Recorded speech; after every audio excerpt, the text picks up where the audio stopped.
Hey, everyone. Today, I'll show you how to permanently delete your Instagram account. Let's get started. First, open the Instagram app on your phone. Next, tap your profile icon in the bottom right corner. Then, tap the three horizontal lines in the top right corner. Now, tap Account Center under Settings and Privacy. Next, select Personal Details. After that, tap Account Ownership and Control. Then, choose Deactivation or Deletion. Here, select the Instagram account you want to delete. Next, choose Delete Account and tap Continue. Then, select the reason why you want to delete your account and tap Continue.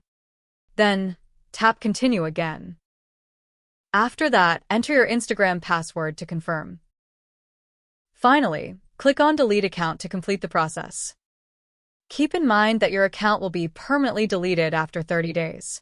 However, if you change your mind, you can cancel the deletion by logging back in before the time runs out. Thanks for watching. If you found this helpful, give the video a thumbs up and subscribe for more tech tips.